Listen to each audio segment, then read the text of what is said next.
Hello friends, I hope you all are fine and I welcome you to the new video of my channel. Today's video is specifically made for our undergraduate medical students as it includes some important suggestions to improve their communication with their patients. History taking is an important and essential part of medical practice. Every doctor learns it from the very beginning of his student life.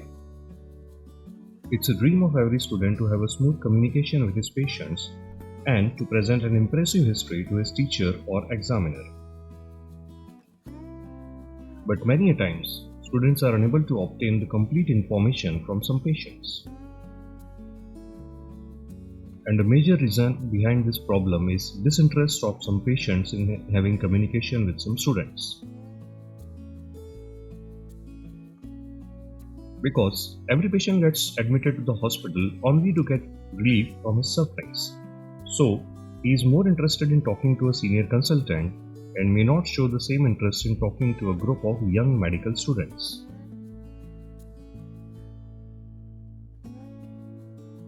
In this video, I'll give you some basic but important suggestions which will increase the interest of any patient in communicating with you. So, if you are a medical student, please watch this video till the end.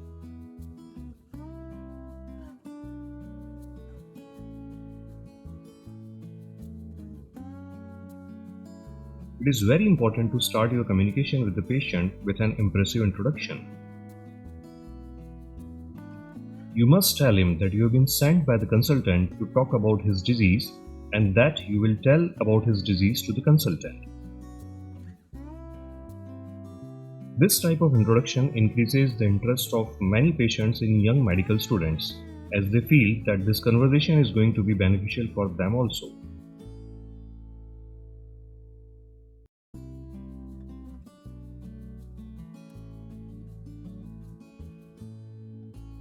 If you are approaching any patient in a group, then you must first select a leading student. Only he should have a direct conversation with the patient and others should silently observe this communication.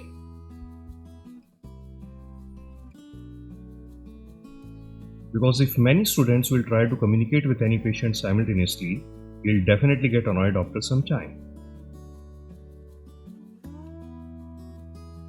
Also, the remaining student should not be involved in any other activity as it will definitely distract the attention and interest of the patient.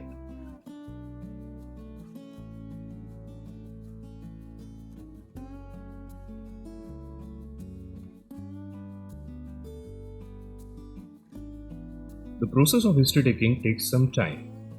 So, if you are in a standing position, your patient will have to look upwards for a long time.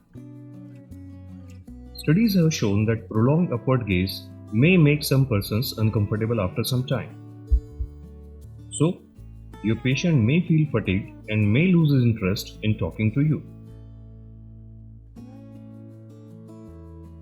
This can be simply avoided by sitting on a chair. In this position, your patient will have a horizontal or slightly downward gaze which will not bring any kind of discomfort even after a long time. Besides, this position will also save you from a fatigue of prolonged standing.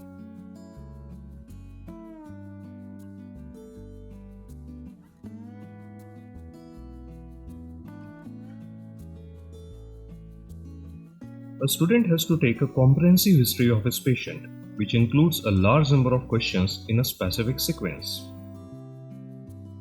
But it may be difficult for some students to remember all these questions, especially during their early years. So if a student struggles to memorize these questions in front of a patient will definitely lose his faith and interest in him. So you must try to learn these questions as early as possible. But in initial stages, this problem can be avoided by writing these questions on your sheet before meeting the patient. This method will definitely help you in having a smooth and fluent conversation with your patients.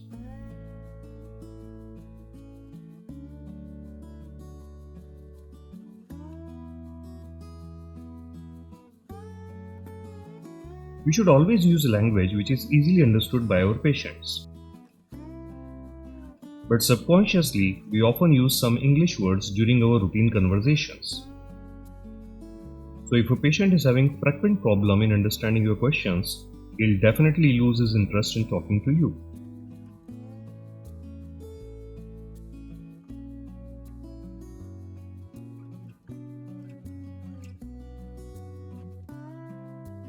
Whenever your patient is telling you about his problems, you should make him feel that you are listening to him attentively. This can be shown by some positive signals of listening skills like head nodding, vocal cues, proper eye contact, and variation of facial expressions. I will make a separate video on listening skills in future.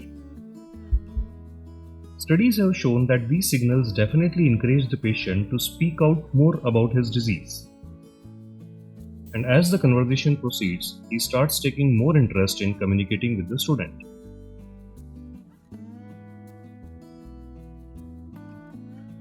So I hope that you like these suggestions to improve the interest of your patient in talking to you.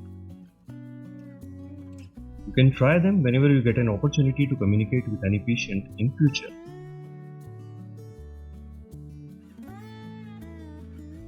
Thanks for watching this video.